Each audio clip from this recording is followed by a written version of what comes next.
In fact, you can make that tea and croissant or whatever it is, make it mobile. Bring it with you. But please, let's begin to make our way back into the hall because we want to commence the next session. Very quickly, we want to call on the representative of His Excellency, the Executive Governor of Abia State, Dr. Alex Chioma Oti, OFR, in the person of Honorable Ihai Frank Chinaza. In fact, the Abia State team is two-pronged. No, sit, sir. Just a minute, just sit. We have also, just to indicate how high-powered the Abia State team is, we also have the Honorable Commissioner for Agriculture of the state, the Honorable Clifford Agbeze. He is around, also backing the representative of His Excellency, the Governor. So at this point in time, let me take the liberty to invite Honorable Ihai Frank Chinaza to give the remarks of His Excellency, Dr. Alex Chioma Oti, OFR, the Executive Governor of Abia State. A round of applause for him, please.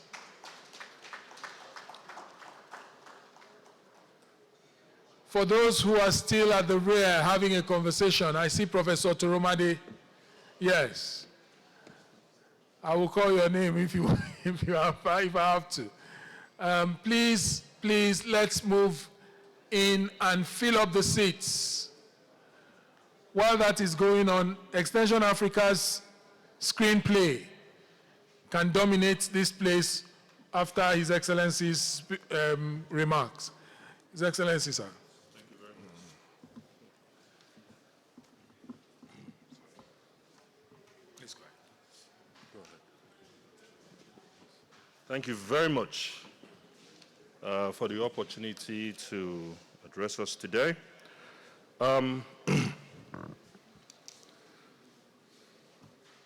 I want to start my remarks by thanking His Excellency, the President of the Federal Republic of Nigeria, Senator Ahmed B. Tinubu, GCFR, for making all this possible and ensuring that he puts plans in place for us to become food sufficient in this country. The Minister for Agriculture, Ministry of Livestock Development, the Consul General from the General Consulate of Denmark, permit me to use you to recognize other missions here, other foreign missions here present. Members of the National Assembly here present, permit me to stand on existing protocol. Distinguished ladies and gentlemen, development partners, it's indeed a great joy to stand before you to deliver remarks and greetings from my dear Governor, Dr. Alex Chioma Oti, OFR, the Executive Governor of the Abia State. This crucial dialogue focused on unlocking finance for agricultural transformation in Africa. This conversation is not only timely, it is essential. Across Africa, agriculture remains our most important economic sector, yet it faces the greatest funding constraints. Without adequate funding, we cannot modernize farming and empower our youths or achieve food security. Of course, you know, no country in the world can be truly independent if it's not food sufficient, if it cannot feed these people. The Abia perspective. In Abia State, our administration is fully committed to reviving agriculture as a driver of inclusive economic growth.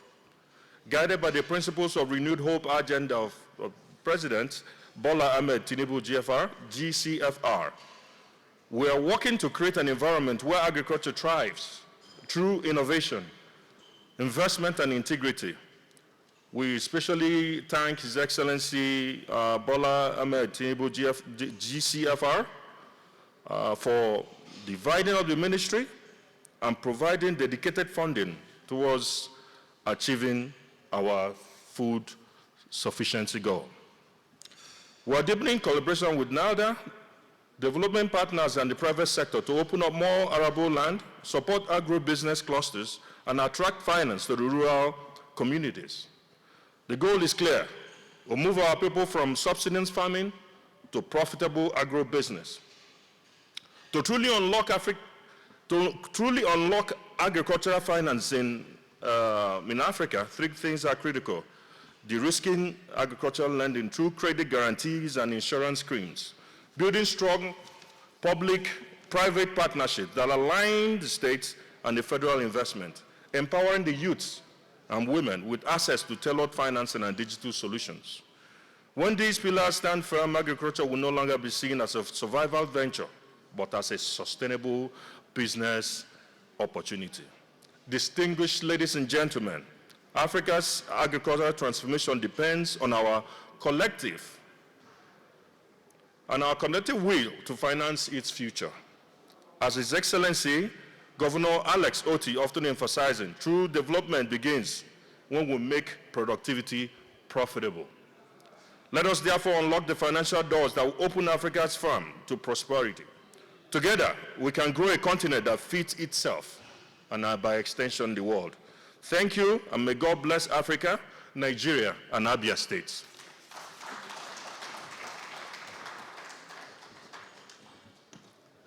Thank you so much indeed for those heartwarming remarks coming from His Excellency, the Executive Governor of Abia State.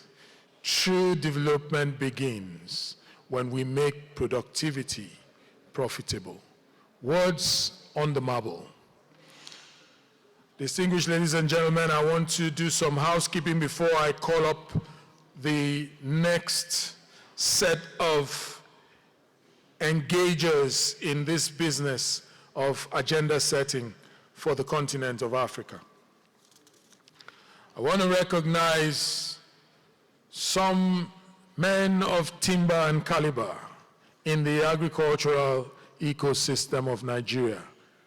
Businessmen in themselves, because farming, agricultural production is in itself a business.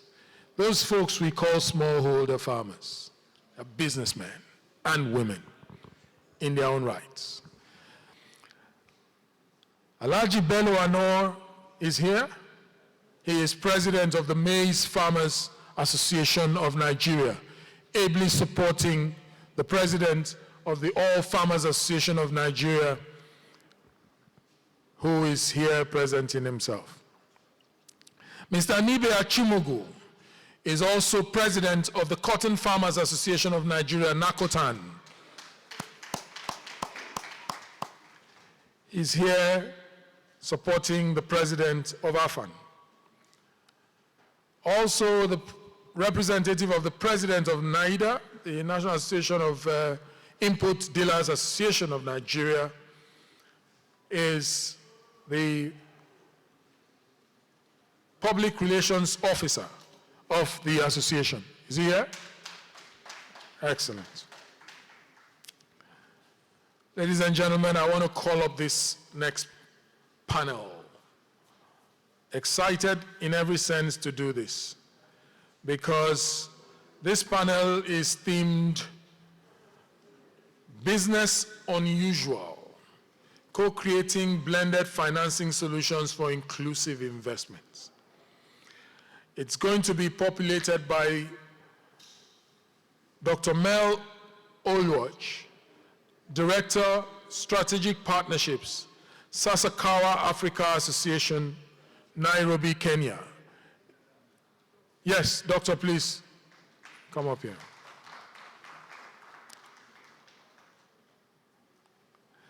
The next is Mr. Mohammed Abu Ibrahim, the Executive Secretary of the National Agricultural Development Fund, NADF. Is he here? Excellent. ably represented by a man that I have known for a long, long time.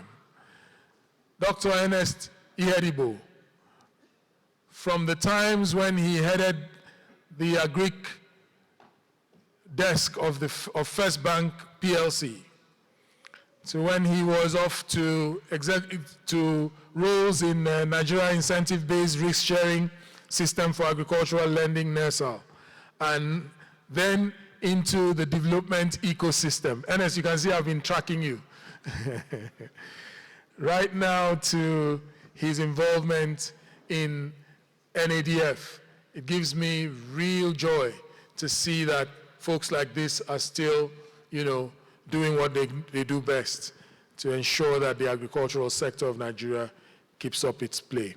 The next on that is, on the panel is Dr. Lekan Tobe, Nigeria Country Director for HEIFA International. Dr. Lekan Tobe, please. Correct. I see a red cap chief moving. Is that for HEIFA? Correct. Please, a round of applause for HEIFA. Incidentally, one of our core, support framework for this activity. A real partner indeed. Finally, but not closing out the prospects, Mr. Olugbenga Awe. Benga has been around for a bit. I can tell you that for free. Young as he is, he's done serious things with himself. Please, a round of applause for him. Former group head, Structured Trade and Commodities Finance, the Alternative Bank of Nigeria. I had to drag him from an international trip that I was making. Let me just put it out here, to be here. Thank you, Benga, for loving your country more than your convenience. And I should say your continent even more than your convenience. To set the tone for this plenary, I have none other than a great friend of mine, Dr. Shemal Pereira. Shemal is Director of Strategic Partnerships, is Group CEO and Founder, Agri Nexus International, Kuala Lumpur, Malaysia. No, please don't clap like this. The man came out of his holiday and picked a ticket and got here because we asked him to. Shemal, thank you so much. He has some slides he wants to speak to, and it bears, listening to, please. Shemal, it's yours now. The podium is yours.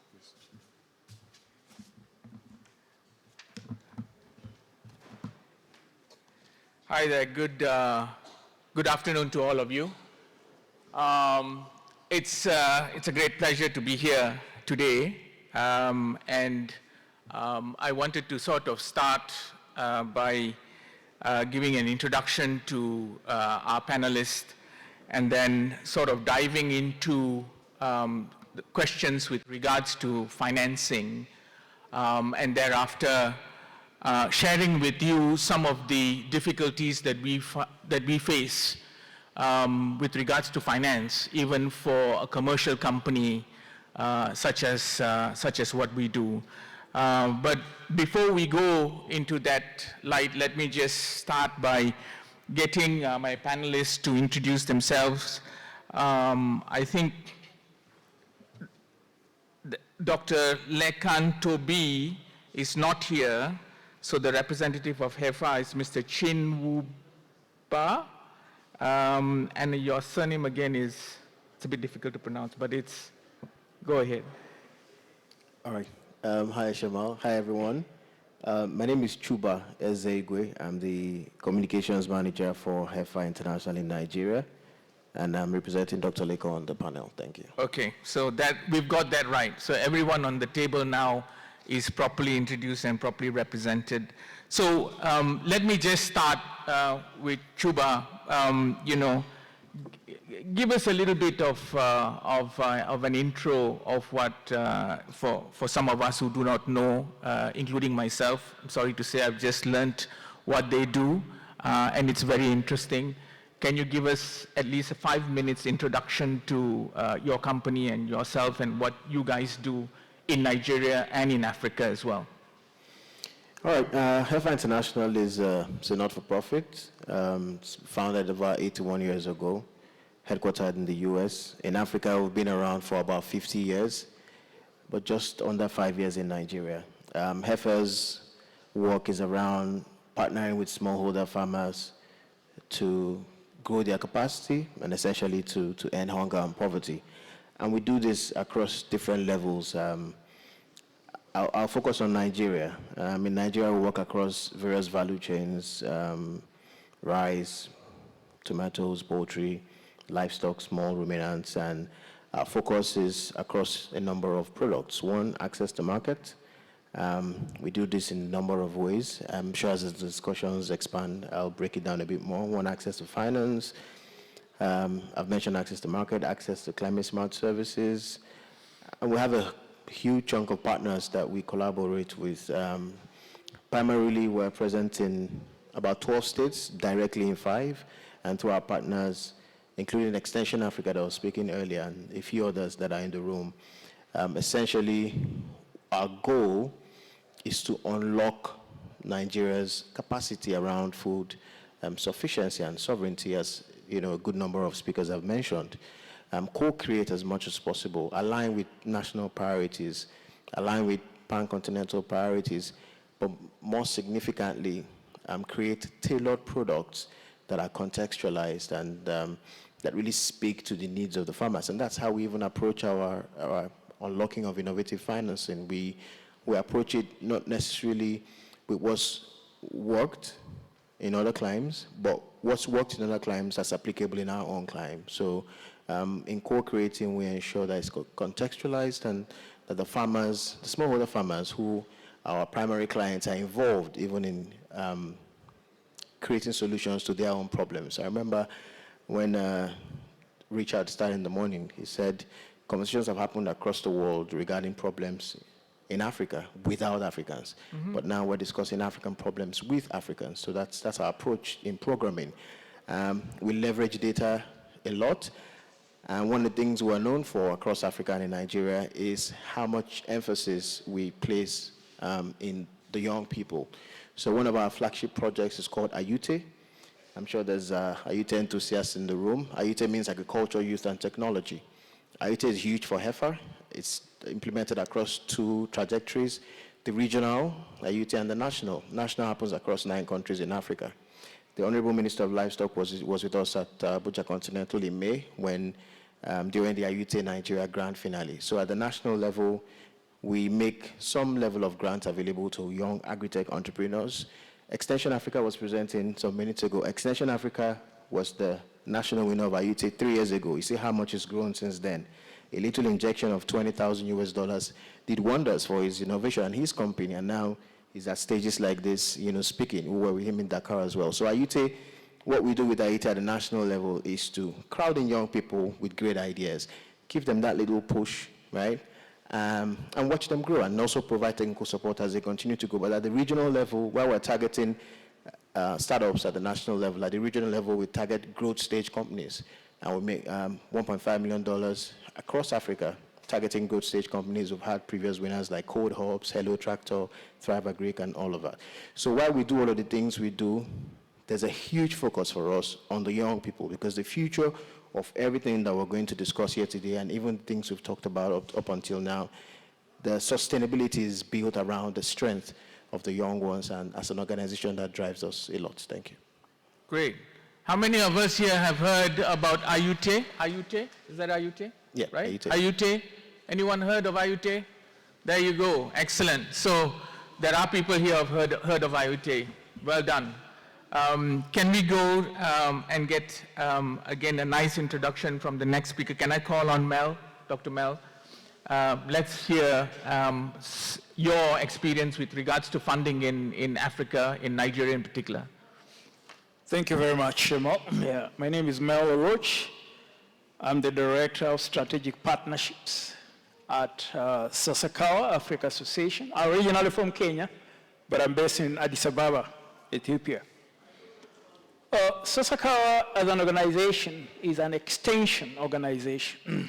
We are one of the premier extension organizations focusing our work mainly in Africa, founded 40 years ago by former President of the US, Jimmy Carter, and Norman Borlaug, the father of the Green Revolution, and Eorichi Sasakawa, whose name you've adopted, who's the chairman of the Nippon Foundation of Japan. So we have both a very strong Japan and American roots. We focus on agriculture, technology transfer, taking technologies to scale, and we do it in a massive way across Africa. Our focus is in critical areas or critical pillars like regenerative agriculture to drive up productivity, nutrition-sensitive agriculture and post-harvest systems to improve nutrition and food quality, market-oriented agriculture, to engage farmers in farming as a business enterprise. Then we support this through capacity building, which is a very big program of ours, where we collaborate with 34 universities in Africa to train agriculture extension personnel from the ministries of agriculture, and these are the teams who we work with on the ground to scale up all these technologies. Then we embed digital transformation and inclusivity, working with youth, women, and people with disability, who are some of our focus groups where we engage them to engage in farming as a business enterprise. So we've been working in 17 countries in Africa, focusing largely in Nigeria, Ethiopia, Mali, and Uganda, and also across other countries. That is what we do. Thank you. Excellent, excellent. Dr. Mel, well done. Again, the contribution with regards to funding in all of these countries are again, quite commendable. And again, you've been in the industry for almost 40 years, as I hear. So that's very, very great. Good stuff. Can I move to the next person? Ernest, you're representing Mr. Muhammad Abu Ibrahim, who's not here today, for NAVD. Can you give us an introduction to what you do and the company and how you take funding into African countries, such as Nigeria? Thank you very much. We consider this a very fine opportunity because the theme of this convening around blended finance is something that speaks to the mandate of the National Agriculture Development Fund. First, let me give a background of the National Agriculture Development Fund. It is that agency that was created by the National Assembly Act number 34 of 2022. It came into operation in 2023. The purpose of which is to stimulate the flow of finance for the development of the agricultural sector. And so why a fund again? We have commercial finance institutions, we have development finance institutions, and yet we have this agency. And that helps us see that the interest is not just finance for the sake of finance, but actual development of the agricultural sector. So looking at all those abiding constraints to successful deployment of finance in the agricultural sector, to see how systemic solutions can be created, and that will open that avenue for steady flow of sustainable, affordable finance. And so we look out for successful models. We work with stakeholders across the agricultural value chain, from research and development to original equipment manufacturing and inputs handling, to logistics, infrastructure, storage, particularly irrigation and water management, all the way to industrialization and processing and trade. So all the constraints that lie within these areas. And identifying solutions to them and creating financing models that serve the need of various stakeholders along that chain. And for now, the model is focused around 4 key areas, 4 key pillars, one of which is inputs. What can we do to ensure that high quality inputs that are site and enterprise specific are available to smallholder farmers to increase productivity? And in the area of infrastructure, what can we do to move agricultural production away from the rain-fed system so that we have multiple cropping cycles and again increase productivity? And what about mechanization? So as to drive efficiency, again, increase productivity. Of course, we have instances where we have challenges, systemic challenges in terms of random events in the environment that present risk to the agricultural sector. What can we do in a proactive way to position for such risks as opposed to reacting to them when they happen by way of emergency support? So these are the areas where blended finance become very critical. What can we do so as to attract private capital so as to meet these needs and ensure that the sector is sufficiently de-risked for efficiency and increased productivity? And so this is our approach at catalyzing financing for sustainable development in the agricultural sector. And it is a Nigerian project for now, but of course we are collaborating with regional bodies. We are collaborating with the African Development Bank and other partners, hoping that this model, when established, can be scaled across the continent. And we're also open to cross-border solutions that have worked, so that given the size of the industry here in Nigeria, those successful models that have been piloted in various parts of Africa can be proven in a larger space, and then, of course, create a corridor for exposing those solutions to the global community, to the world community. That's our approach. Thank you. Okay, excellent, excellent. And again, when you say provide solutions, there are also fund allocation that you've got, which you are also allowing people to apply for funds in order to do all of these things. That's right. That which is excellent. Right. That's right. And Mr. Benga, can I call on you to give a little introduction about where you come from and what you do? Okay, good afternoon, and thanks for having me here. My background is in finance. In the last 3 years, I've left conventional banking to focus on non-interest banking, also known as Islamic finance. So you see me at the intersection of finance and commodities. As a matter of fact, the whole idea of looking at that side of the coin is to see how we can use non-interest banking to catalyze support for agric, because the uniqueness of the franchise is the fact that it supports that sector.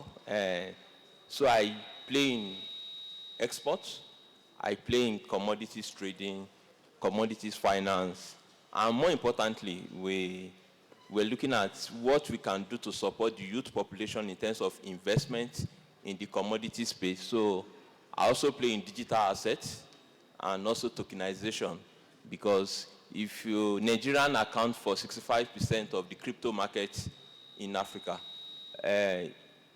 it's not for lack of opportunities. When you see our youth, if they want to invest, some of them are into gaming, right? That can't take them anywhere, because there's lack of investable instruments that young people can invest in and they can get decent yield. So my contribution today will be speaking on non-interest, how that can support blended finance, how we can also use structure like commodities exchange to drive agribusiness. The conversation is about Africa agricultural dialogue. It's beyond farmer, right? Because in the space of agribusiness, you have exporters, you have farmers, you have a lot of value chain operators.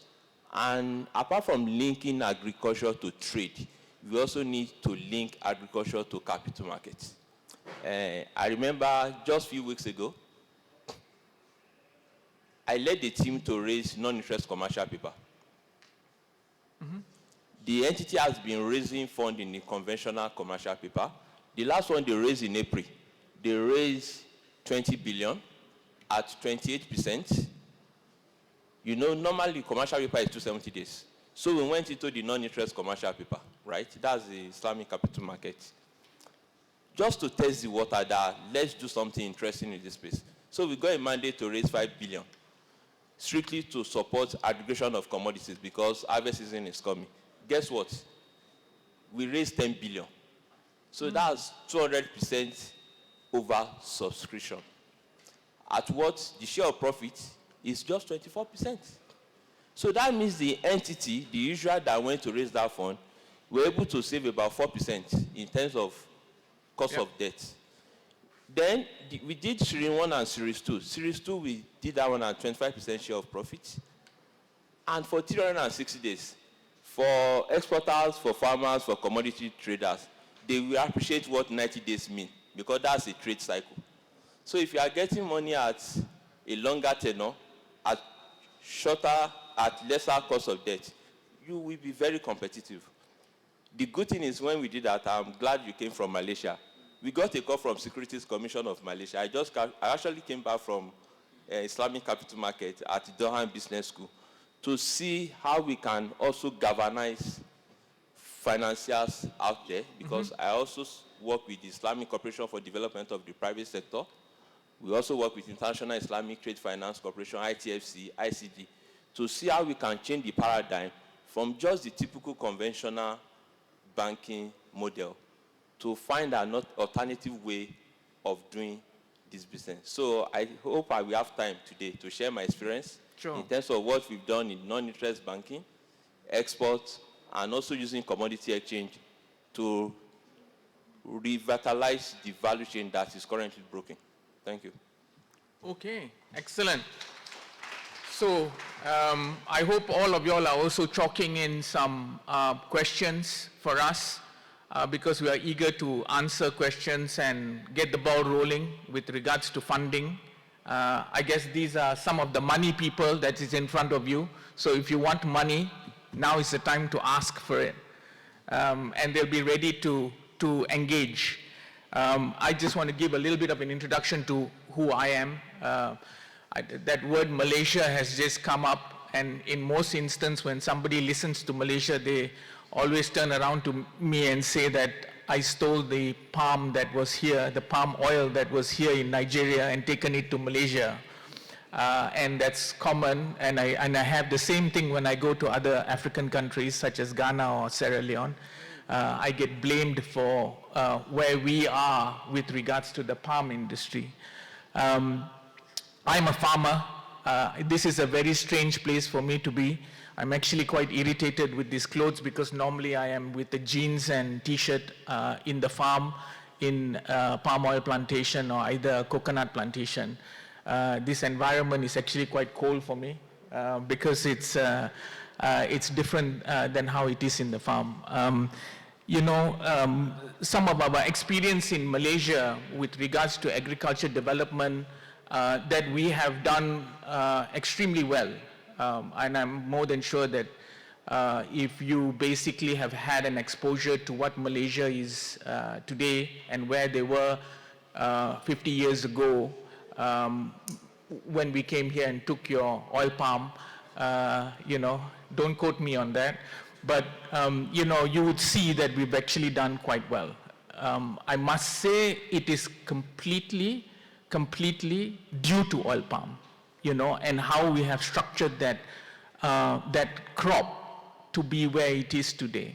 50% of our land bank in Malaysia is occupied with oil palm. If you today fly into Kuala Lumpur, as soon as you finish the sea part of approaching to Kuala Lumpur, you will now come to see a sea of oil palm before you reach the airport. So that's where we are.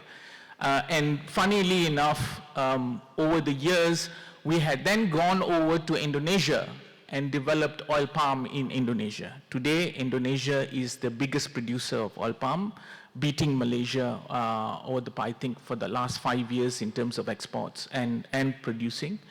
And they have done extremely well.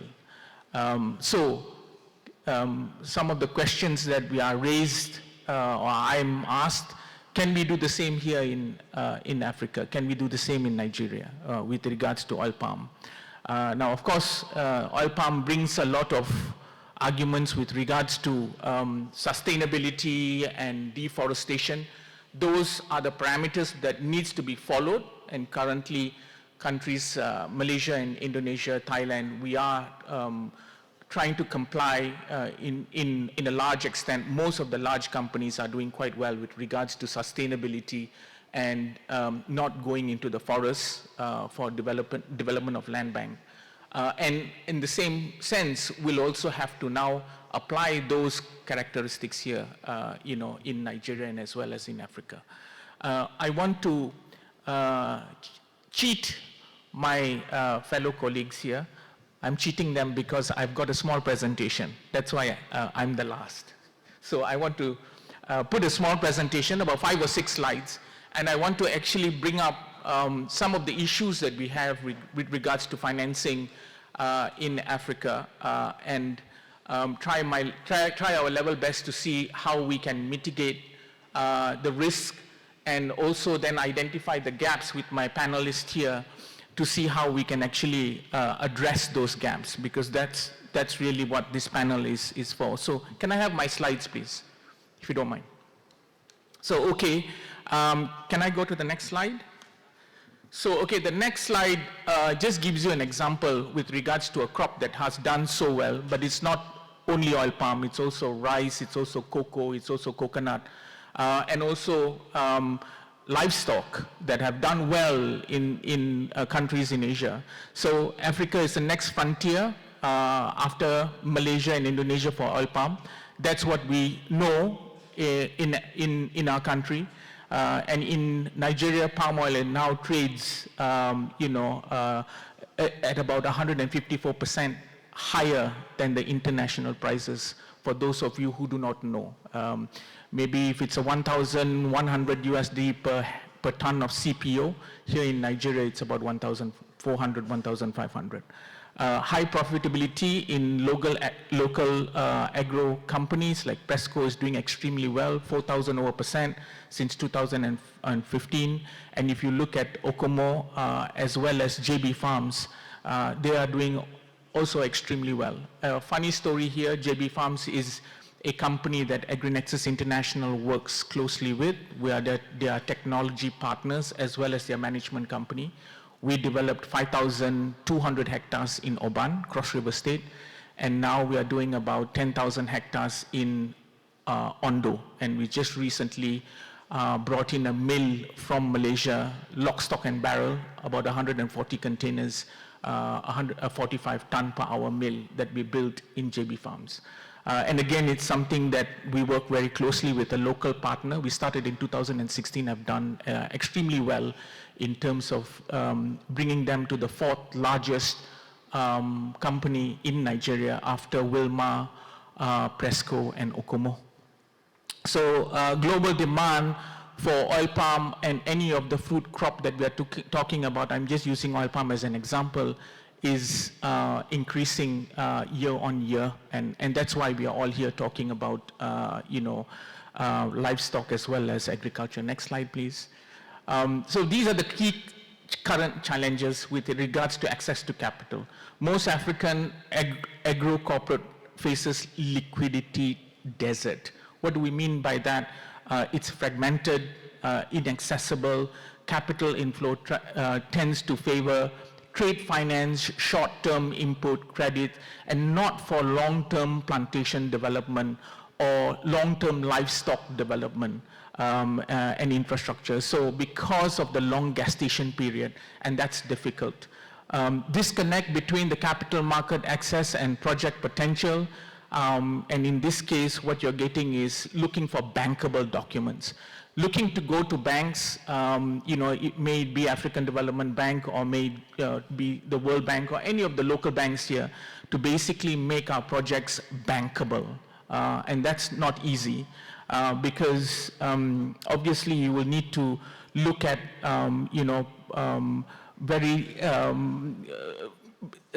a project which you can de-risk and basically show that you have that international quality. Local banks lack capital, public markets are underdeveloped.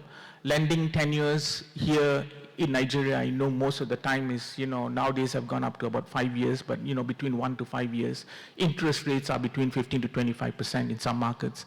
And risk for appetite for greenfield project is low. Collateral demands, freehold land and hard title are often impractical. Developers are forced to rely on bilateral private debt of foreign capital and increasing currency and currency risk. And then you've got also development institution support has been limited in its reach to private and non-listed projects. So next slide. So again, the role for private credit, and private credit is now more available, even in the form of blended financing. Credit is probably more what is more favorable rather than equity coming into businesses, again because of the risk factor. Global private credit market is projected to about 2.6 trillion by 2029, creating an opportunity for large-scale agro-industry investments.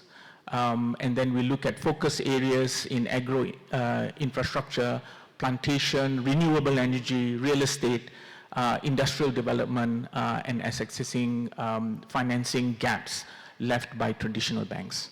Next slide. So what is the risk in terms of lending to agro projects? What are the risks that we are talking about? One is country risk, right? So political risk, instability, regulatory uncertainties. We've got foreign exchange restriction created by currency devaluation risk, repayment difficulties in borrowing is in foreign currency. Project needs to be built in currency risk. We need to mitigate those risks by hedging the commodity that we are working with in order not to fall into that that gap of actually when the currency devalues. Then you got credit rating. Most of the banks outside the country, in fact, most of the banks require you to have credit rating, and we don't have an international independent credit rating company that can credit rate the agriculture or livestock projects and give it an international rating. We need one which is locally familiar with the local setups. Then you've got agriculture and environmental and legal risk. So you've got agriculture project faced with weather variabilities, pest and disease threats, which we are not used to because sometimes having understood what pests and diseases there are in maybe Asia is obviously very different than what it is in Africa, for obvious reasons.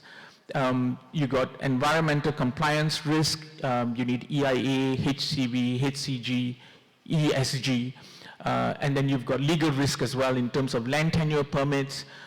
Throughout the due diligence, you'll need feasibility, EIA, or now we have SHIA, which is environmental, social, health impact assessments, legal due diligence, and then you've got also ESG compliance. And risk sharing instruments are crucially for bankability. And you need all of this for bankability. So you just can't have an agriculture project and try to raise debt or equity if you don't have all of this ready, and all of this costs money for you to do if you're going onto that level. Promoter and efficient risk. Investors are confidence depend heavily on the sponsor's track record, depth of management expertise, and the ability to adopt technology to improve productivity and reduce costs, strong management, local knowledge, proven technology, technical partners, and plantation mill supply chain, and increased productivity and efficiency are key risk mitigators. And again, very, very important, because we want to just make sure that if you're going into these projects, you want to ensure that the project is going to take off or is set up in a correct manner. So you need to now rely on the promoter himself. Next slide. Next slide. I'm just going to go. This is a company that we are working with regards to credit risk and private credit that is out of US. And again, they are looking at developing huge commercial projects in Africa as well as in Nigeria. And we have a few projects. I just want to give you an example of some of that projects so that you understand that. Let's go next slide, please. And next slide. I think this one is, again, I just am quite sensitive about the time. I know, Richard, that we are quite short, so I'm just trying to push on a bit. So these are some of our current projects. AgriNexus International, founded in 2005. We've got 4,000 hectares in Myanmar that we are managing, 15,000 hectares with JB Farms, Nigeria, started in 2016. We've worked with them. I'm the plantation director for that. 15,000 hectares in same group in Sierra Leone, and 123,000 hectares of a smallholder program in Delta State.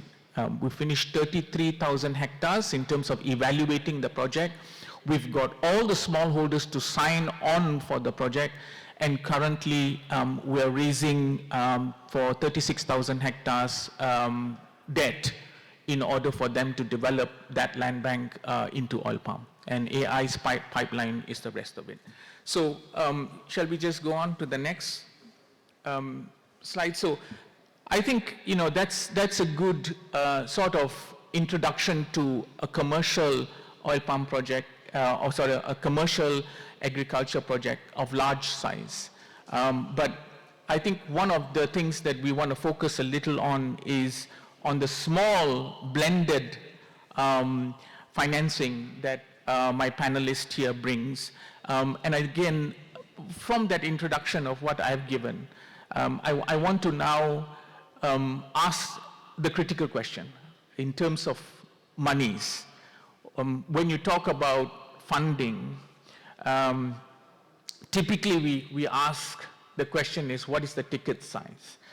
If I was going to come for funding for you in any of the areas that you are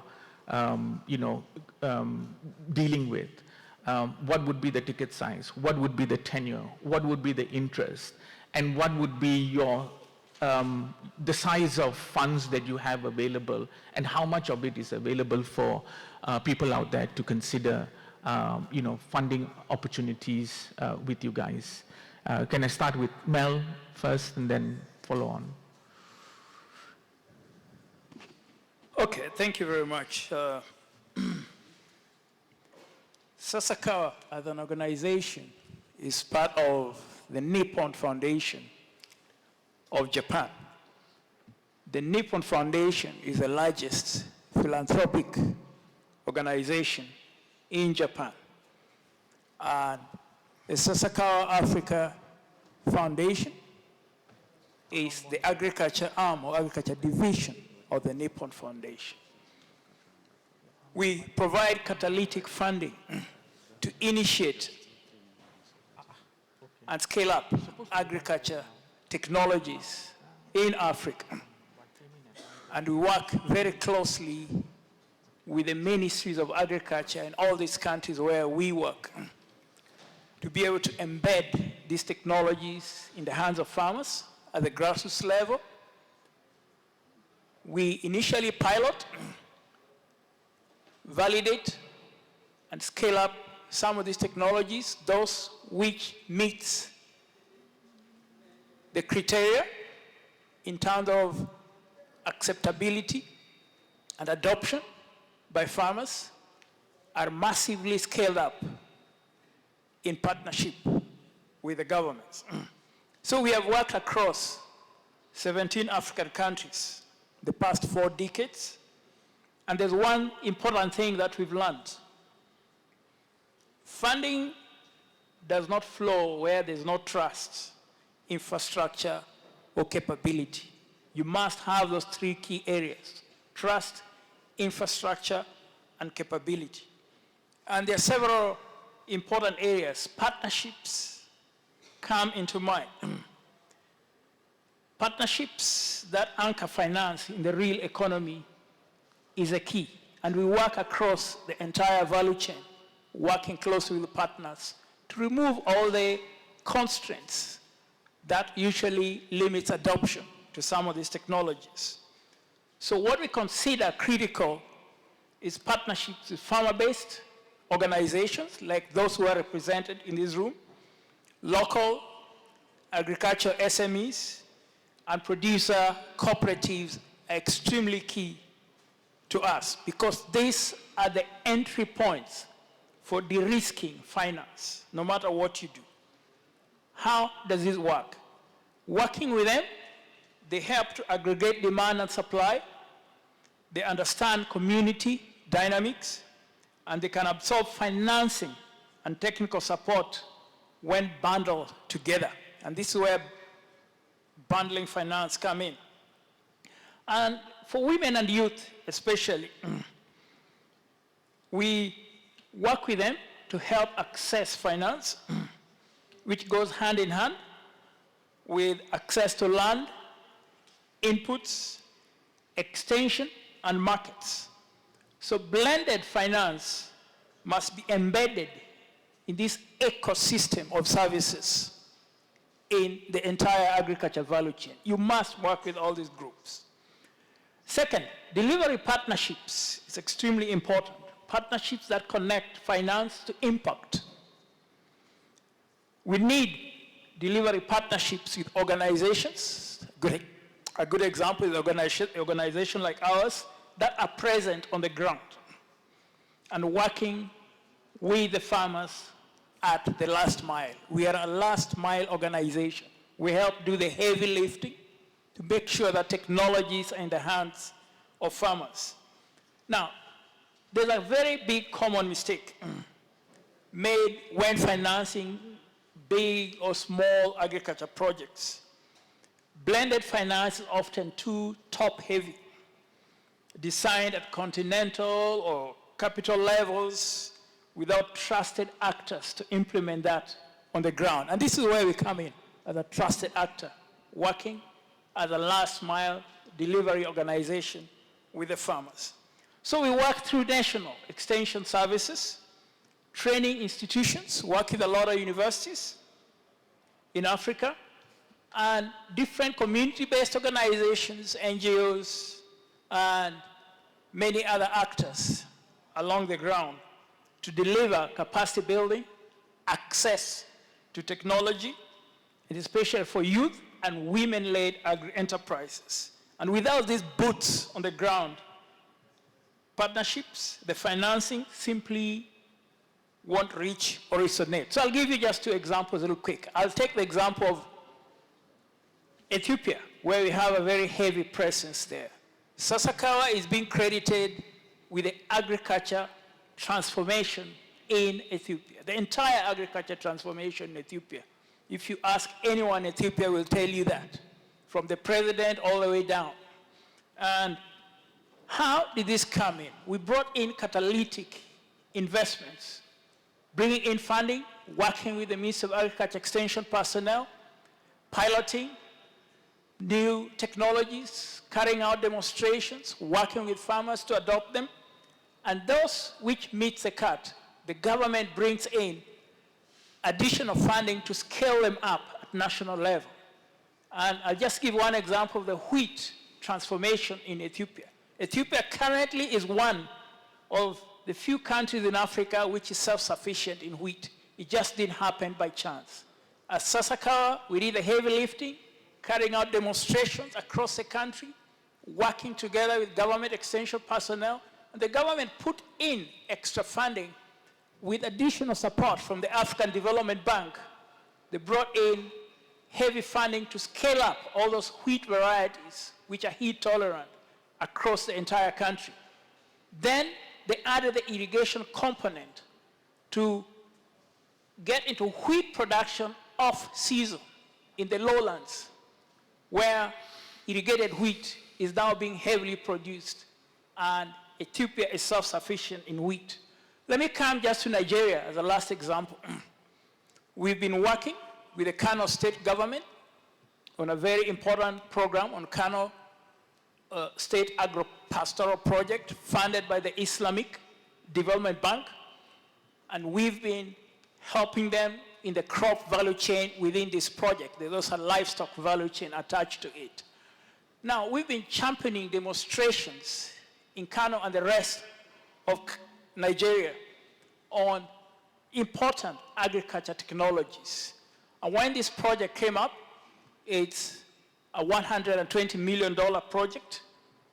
We were invited as a partner to help scale up some of these technologies to ensure that productivity is increased and mechanization is increased to be able to cut down on labor drudgery. So we introduced a lot of new technologies. We introduced a lot of mechanization equipment for agro-processing and other areas. And through those demonstrations, Kano State now has given more money to be able to mechanize Kano as a policy. And they're purchasing and distributing a lot of mechanization equipment to all the farmers in Kano State to ensure that the whole state is mechanized. So just to say the last things. Yeah, please. So we need four interconnected partnerships, just to finalize. Farmer-based structures for aggregation accountability, the implementation partners who work in the last mile, and knowledge partners for learning and risk analysis, and bring in the policy partners for structured demand at scale. So that is what needs to be done to bring co-creation with credibility to be able to bring in blended finance to make a change. Thank you very much. Thanks. Okay. So I've got maybe, another 10 minutes on this, and then actually we have an hour, and I'm ahead of schedule, but I know we're short of, we're running to lunch. So I've been told to speed up things.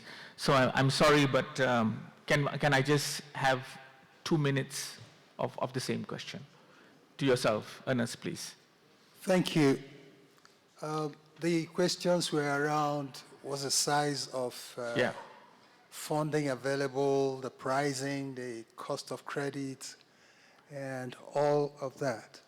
Well, when we look at our situation in Nigeria, the problem has not been one of liquidity per se, available size of fund to finance agriculture.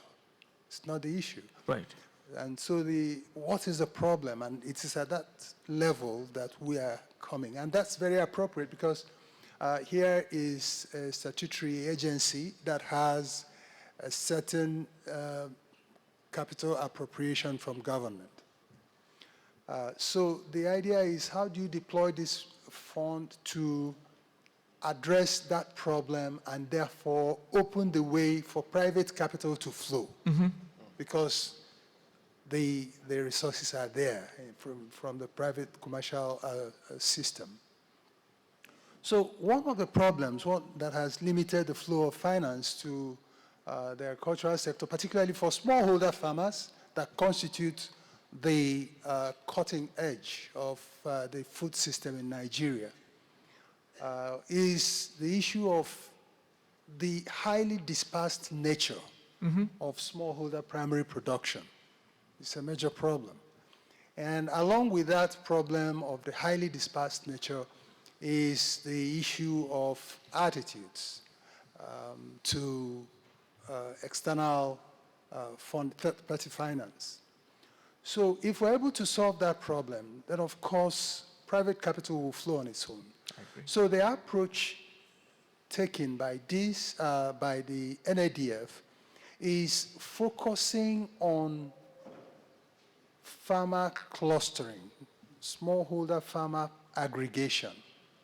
We see it as a silver bullet because if you bring smallholder farmers together, you'll be able to deploy extension service as we speak. In some locations, you have one extension agent to 18,000 farmers.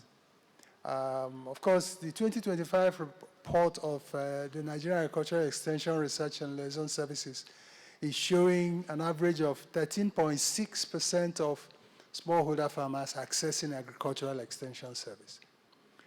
With farmers left to do the traditional thing they do in their various corners, even if you give credit at 1% or 0%, that credit will not come back. Correct. So farmer aggregation as a problem. And to do this, we are looking out to working with the River Basin Development Authorities, the National Agency for Agricultural Land Development, NALDA, and other institutions that have very large land holding, very close to communities where you have farming clusters with certain specific crop advantages or agricultural livestock enterprise advantages. And developing these resources so that we can bring smallholder farmers to work on these estates. And along with this, bringing them together in geographic clustering, not just the typical cooperative society, cooperatives in name, but cooperative in terms of the production asset that makes extension service delivery, deployment of agricultural mechanization, and embedding reliable market through guaranteed offtake. Bring all of that together and let the smallholder farmer operate within this context. That way, you can have a control of cash flow in terms of the investment in the production cost items. You have control of cash flow in terms of evacuation of produce and repatriation of proceeds.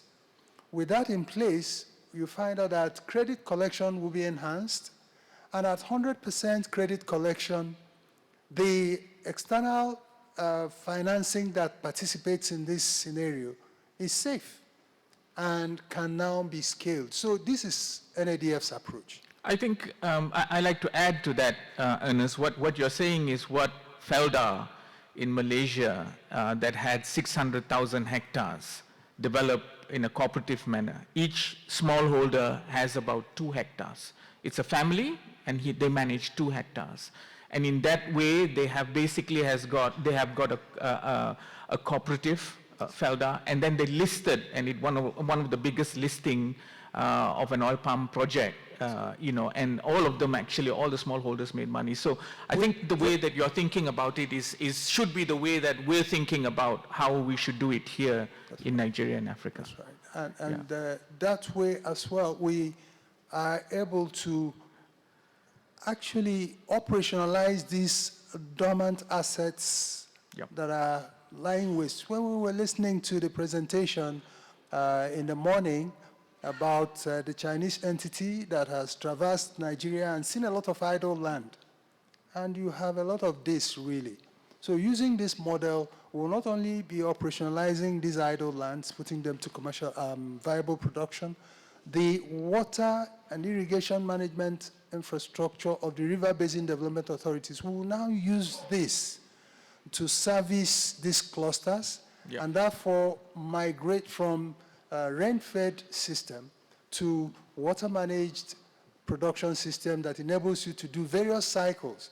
And when you're able to do 3 cropping cycles of a particular crop, the interest rate the commercial financier charges will not be a concern for you because these things are charged on a per annum basis. And then when you deploy extension service, you are using the inputs the right way. Your productivity per hectare also is enhanced. Agreed. So we are struggling with 1.5 tons per hectare for a crop like soy or sesame, when you can actually do between 2, 3, and in some regions in the world, we are doing 6 tons of some of these commodities. Thank you. So that way, pricing. And so if we solve this problem through aggregation, commercial financing will come and do what it's supposed to do. Agreed. Thank you. Yourself, Shoba, so your points on this. All right, thank you. So I'll speak from a different perspective. I mean, at some point you said these are the money guys. So these three are the money guys. I'm here for the farmers. Right. Do we have farmers in the room? Oh, great. Right. So we are That's here. your man. We are here to take the money from them. All right. So I'll be speaking primarily from that perspective, and I'll tell you some of the things we've done at Heifer. I think one of the critical things we need to consider is mindset shift and how we view risk. We need to, how do we see smallholder farmers and agribusiness entrepreneurs? Do we see them as helpless people who need some aid, or do we see them as business partners? Because if we see them as business partners, we'll begin to address their problems as something that we all have a role in, right?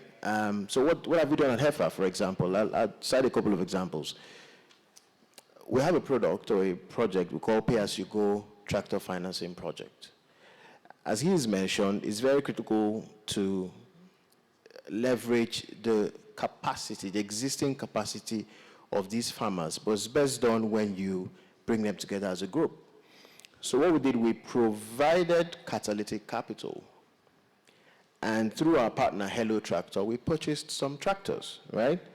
And we made it available to young agripreneurs who could aggregate demand. So one, demand was aggregated. And then these tractors were given because Heifer had paid ahead. And as you service these farms, you now pay back. And we have about 96% repayment rate. Excellent. So it's worked. Yeah. We co-convened the Mechanization Stakeholder Summit with NEDF months back, and this was the reason we were in that room. And we're engaging the federal government at a higher level to expand that model. We have another product, Area Yield Index Insurance, where we took the risk as well. To even finish the Hello Tractor success story, so our initial investment in the Hello Tractor model was $1 million. We expanded it with additional $3.5 million across 3 countries. That's $4.5 million. A few months down the line, or about a year after, we're able to stimulate commercial capital investment worth over $17 million outside our own catalytic capital. Right. So because we took that risk, we're able to stimulate commercial investment from people like John Deere. And now Hello Tractor has investment worth tens of millions of dollars. So we as critical players in the space need to view risk differently, close the gaps where possible. So for example, in our Area Yield Index Insurance project, where we partner with Leadway, Leadway is in the room, to provide insurance cover for smallholder farmers. But what have we done? We took the risk again to pay premium ahead, and that's where data comes in. What's happened over the years? Is there possibility of flooding here or soil moisture loss? What's been the output in this area, right? Those are some of the things that guide where we invest or where we support farmers. Sure. And then what are the gaps? You notice that the huge gap they had in some of these locations were access to market. So we provided that. At the farmer's gate, when you've cultivated your rice, for example, there's Olam, for example, right at the farmer's gate of taking.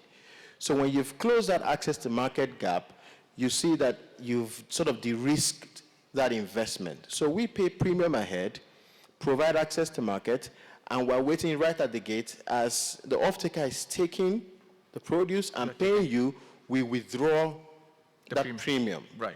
And keep it as a revolving fund to onboard more farmers. And we've tried it over the past 4 or 5 years. There's been instances of flooding, there's been instances of drought, and these farmers have actually claimed, right, gotten their claims. So now we're also changing behavior because at the new farming season, they're even the ones that opt to pay the premium because they see the impact. We've also tried it across different spaces. We have a project, solar-powered irrigation pump, it's a lease financing project as well, right? And what we try to do is to leverage response feedback mechanisms to keep tailoring and fine-tuning these products based on feedback from the last mile.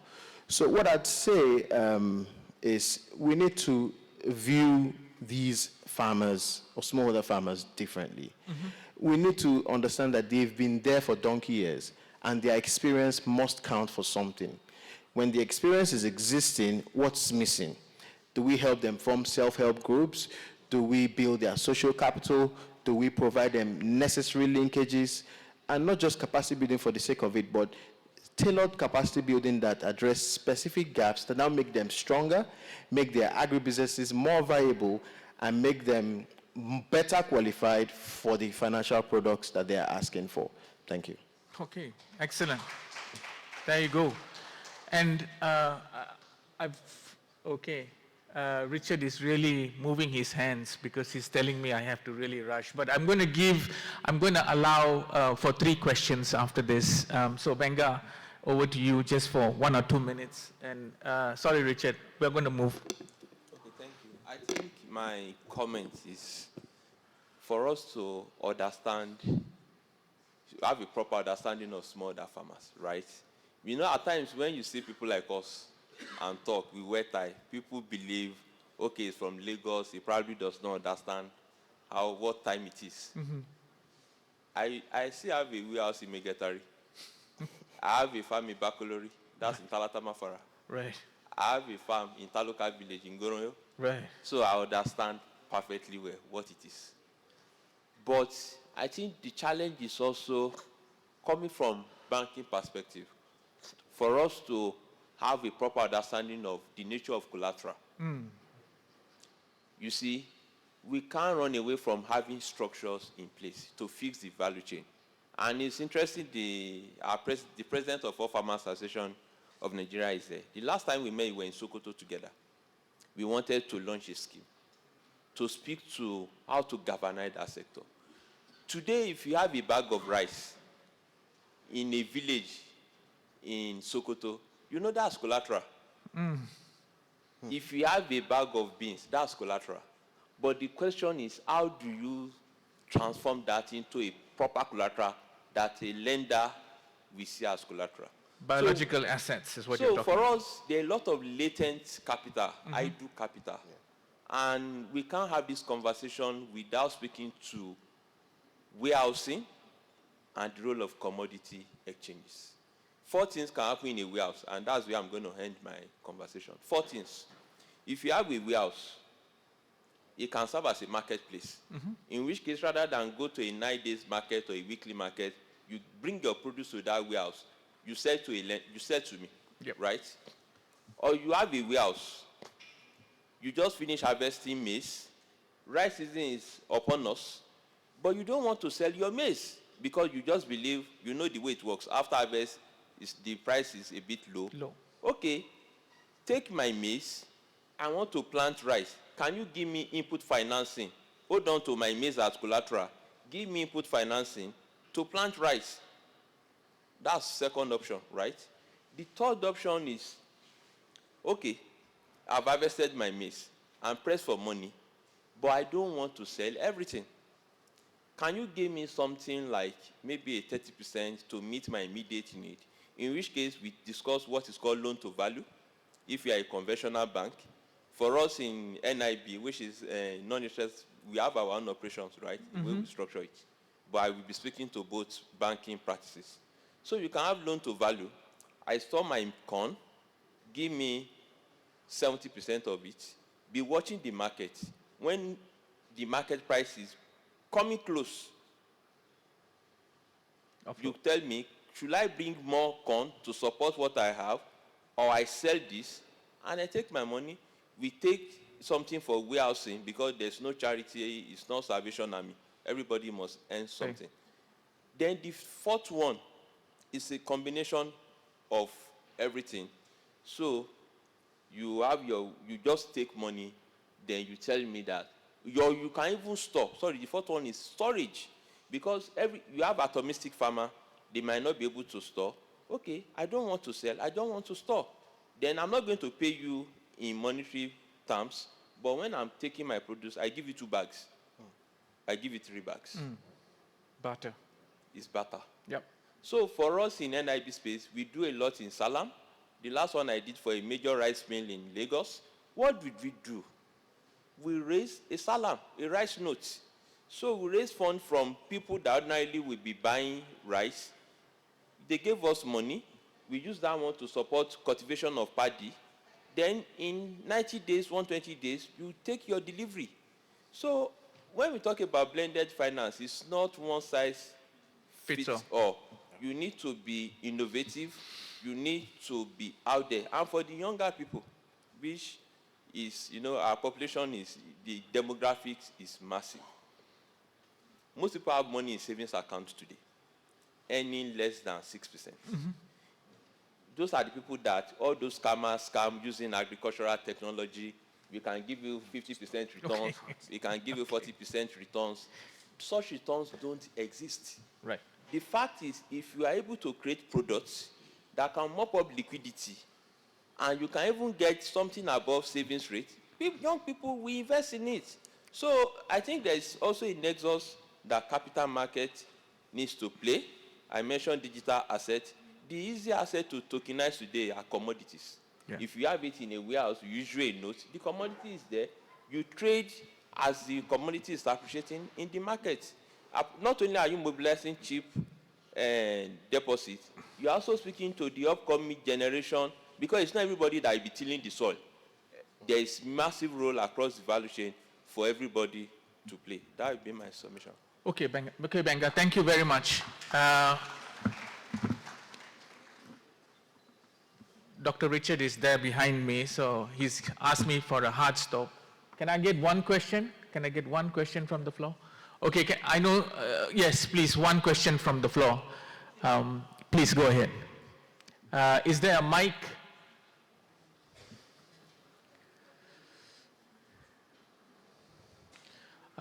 Before you ask your question, fantastic, again, fantastic. Is the mic coming for this gentleman in front here? Is there a mic coming? Thank you. So fantastic, the panelists have done a fantastic job in terms of giving you all this blended methodology of funding. But please, sir. Okay, good afternoon all. I just want to ask a question because the last speaker has spoken about a project that I remember we planned the project even together, and then if they can consider all of them, because there is issue now, you can see the issue of pricing of commodities. The prices of inputs are going high at all time, and then the prices of produce are going down. This is only happening in Nigeria. Then how can we now bring it together? You know, we know that during that time when we planned e-warehousing finance receipts system, I remember when he was in Sterling Bank, is also last speaker. We arranged that. And then, but the funding, that is where the problem was. Most of the commercial banks couldn't support the project, and that project is the one that we set up to, you know, to make the graph of prices go straight instead of going up and down. All the time when we are harvesting, prices crush down, and then the middlemen buy everything and store it. I could remember that time when we planned, was it 2 years? The price of soybean at that time was 18,000 naira during the harvest, and the farmers' margin profit was only 500 naira when we calculated. And for 120 days, farmer is battling in the field, and then after 30 days, after the middleman got it in their stores, then the price went up to 110,000 naira. This is what is happening with the farmers in the field. So we planned this in order to know that we can now make the graph so that the farmers will get value and will get profit of all the difficulties that they passed through and all the hard work, the labor that they did. But now, all the financial institutions, they are not talking on that line. And we, the association, we are always want to talk on that line. You know, in that line, we can now make the farmers assess the inputs. We have the input dealers, whereby we can know where our prices of inputs are. And from that angle, we will know when we can release our produce or when we can return it. And by so doing, at least even our borders that are for us, I can tell you, everywhere you go, our borders, our produce is going out. And then we are importing, and then our produce across the borders are going out during the harvest. This is what is happening, actually. So I want to know what the financial institutions, are they coming up in line with this? Are they coming up to help the farmers in this angle, where a farmer, if he harvests and he doesn't have the money to pay some kind of loans or debts that he's having, and then cater for his immediate needs, and then store that warehouse his produce, and then after a while, then he can now sell. And then after he sells, and then at that point, we can even look at, we don't want the prices to go high. You understand? We farmers, we are not wicked. Let me tell you, we are not wicked. But at least we want a profit margin that is good for people to stay in the business. Because if you look at it now, you heard over the media 3 months, 4 months back, or 2 months back, that even some of the maize farmers and the rice farmers, they are saying that they are not going back to farm. And ideal, what can you tell them? Can somebody go into a business that he will not get profit, or his money will not come back? So that is it. Thank you, sir. What are the financial institutions going to do about that? Can they allow us to come back and sit down? Thank you. Mr. Benga. Yeah, President, the answer is yes. You remember that as we were trying to set up that, you also ran into your own issues with your people. We didn't know who was who in terms of presidency, right? But we are very happy. Nobody is disputing that. You are now the de facto and de jure All Farmers Association of Nigerian President. It's a conversation that we need to have, because my answer, I've actually answered you, President, in terms of those 4 areas. Inside that, that's where the farmer fits, because at the end of the day, you have people that have bags of money. This is not only happening in agri, it's also happening in mining. When people have money, they dictate with price, because the farmer needs liquidity, immediate liquidity. If we can create a channel where the farmers know that if I bring this produce here, I'm going to sell it on this particular day. That's also very critical, because the farmer has incurred cost to bring his produce to that warehouse. He can't take it back. Those things could be perishable. He has incurred cost to bring it there. Then you don't need to game the market. Say, no, I'm not going to buy this. That's double loss. He's not going to sell that very day. He will now incur for that cost. So it's what we can design, right? It just needs commitment from both sides. And that's where structure is, because structure is what we fix this thing. In which case we speak to transparency, price discovery, accountability, and you know your role, I know my role. Then we all key to it. That's all there is around commodity exchange. That's what makes commodity exchanges work. But we don't need to set up something big. If we start small, we have proof of concept, then we can replicate across various regions and across multiple commodities. Can I cut in there, please? Sorry. No, I think... Yeah, really. Benga, thank you so very much for that response.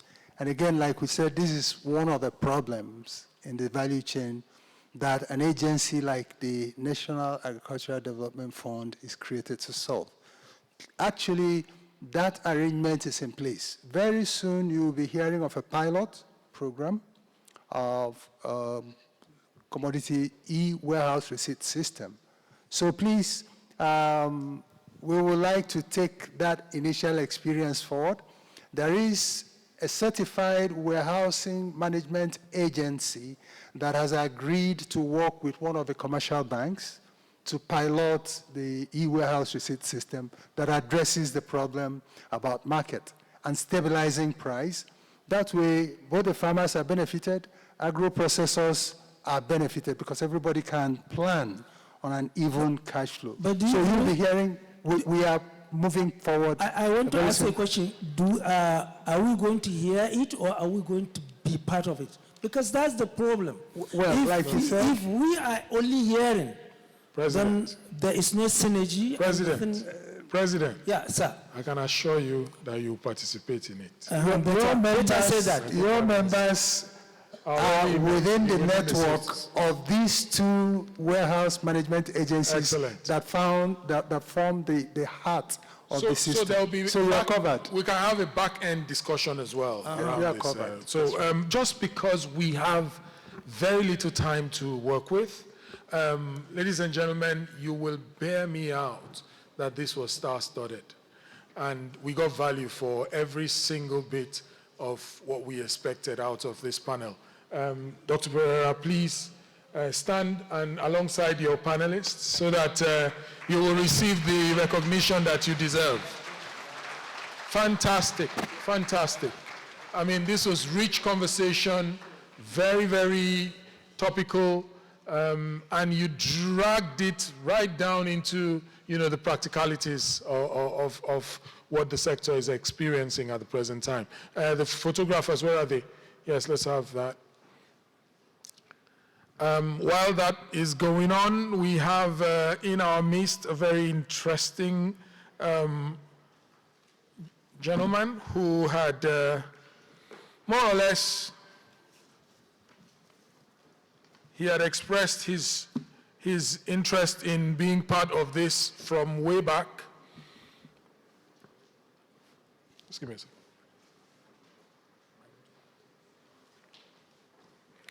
We will be leaving shortly for the breakout sessions. We don't have time on our hands. We're going to really, be very, very quick around it. There are 3 breakout sessions. I dare tell you that you're going to enjoy every minute of the time you're going to spend there.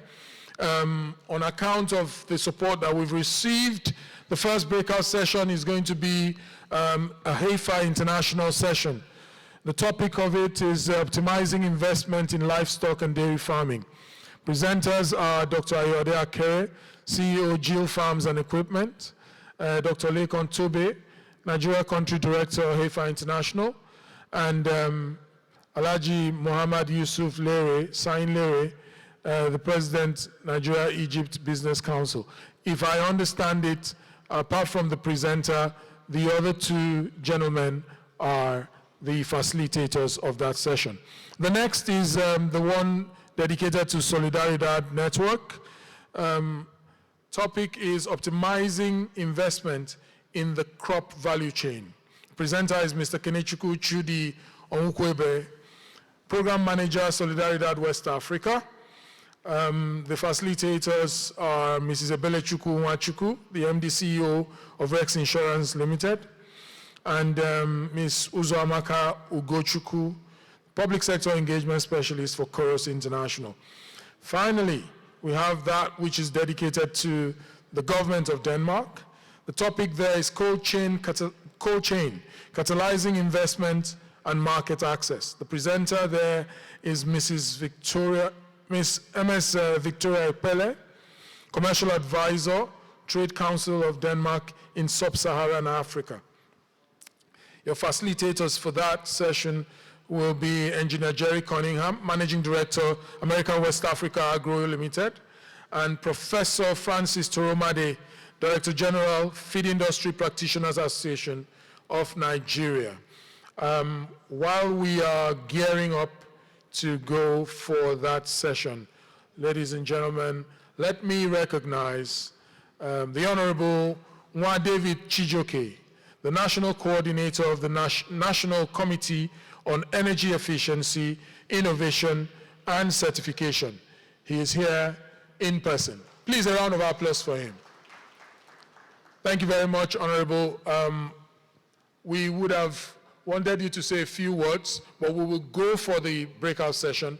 When we're back, we'll give you that time to also having garnered in a few, feed inputs from the breakout session. We'll give you a time to, say a few remarks to the audience. Having said that, ladies and gentlemen, enjoy your breakout session. How do you go? I think it's this way. As you go out now, there is one facing you, I think, directly, and then there's another to your left, but the ushers are going to have to make this work. Thank you very much, ushers. Let's direct the delegates and the panelists and all of our special guests as they pick which one they want to attend. But my promise to you again is this is gonna rock, you know, make your day. It's gonna rock your day.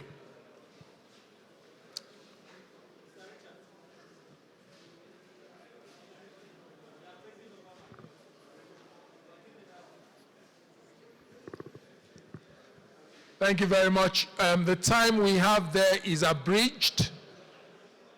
My colleague Jemima Sheku, is she there? Jemima?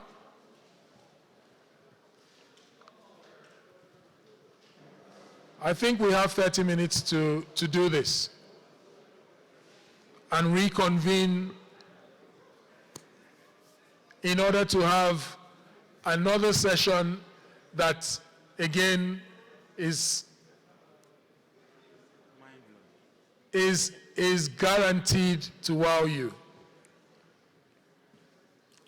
Thank you very much. Enjoy. Please, the ushers should help us out and make sure that this movement is well coordinated and that the sessions get going immediately.